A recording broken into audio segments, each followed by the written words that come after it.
کبھی اللہ سے محبت کا اظہار کیا ہے؟ کبھی اللہ کو بولا ہے کہ یا اللہ مجھے آپ سے بہت محبت ہے؟ کبھی اللہ کو بولا ہے کہ آج میں نے آپ کو بہت یاد کیا؟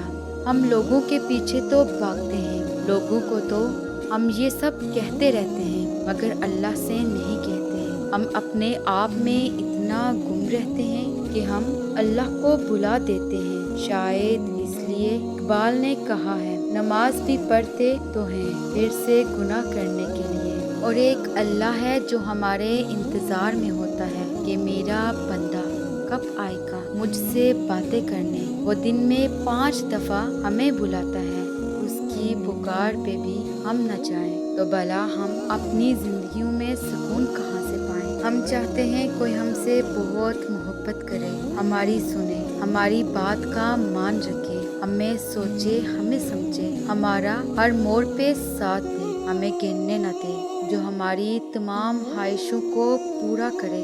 محبت تو ہمیں ایسی ہی چاہیے، لیکن جانتے ہو ایسی محبت اللہ کے سوا کوئی اور نہیں کر سکتا۔ وہ ہماری سنتا ہے کیونکہ وہ السمیع ہے، وہ ہماری ہر بات کا مان رکھتا ہے کیونکہ وہ القوی ہے۔ ہم اسے یاد کرتے ہیں تو وہ بھی ہمارا تذکرہ فرشتوں میں کرتا ہے۔ وہ محبت کے بدلے محبت دیتا ہے، آنسو نہیں دیتا، رسوا نہیں کرتا۔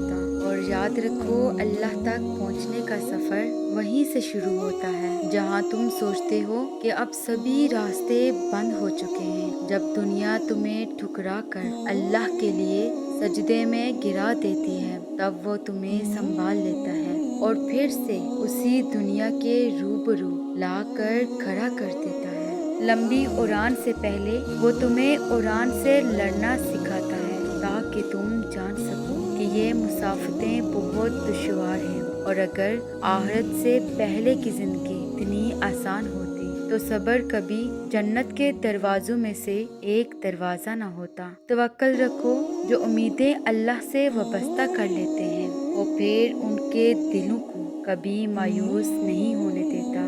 تم اسے تھامے رکھو، وہ تمہیں تھکنے نہیں دے گا۔ وہ سب جانتا ہے جو تم ظاہر کرتے ہو اور جو سب سے چھپاتے ہو۔ وہ اس دکھ کا برہم کبھی نہیں توڑے گا جو تم نے اس کے سوا اور کسی کو نہیں سنایا۔ تم اسے وقت دو، وہ تمہارا وقت ٹھیک کر دے گا۔ تمہیں ابھی لگے گا سب ختم ہو گیا ہے، مگر وہ تمہیں پھر سے آزمائش کے بعد زندگی کی جانب واپس لے جائے گا اور خوشیاں تمہارا مقدر کر دے گا۔ یاد رکھو، اللہ کے جیسا دوست کبھی کوئی انسان نہیں ہو سکتا۔ انسانوں کی دوستیاں وقت گزرنے کے ساتھ ساتھ ٹوٹ جاتی ہیں، اور وہ تب بھی تم سے دور ہو جاتے ہیں جب تمہیں ان کی ضرورت ہوتی ہے، لیکن وہ رحمان تمہارا ایسا دوست ہے جو تمہارے دور جانے پر بھی تمہارے بے حد قریب ہوتا ہے۔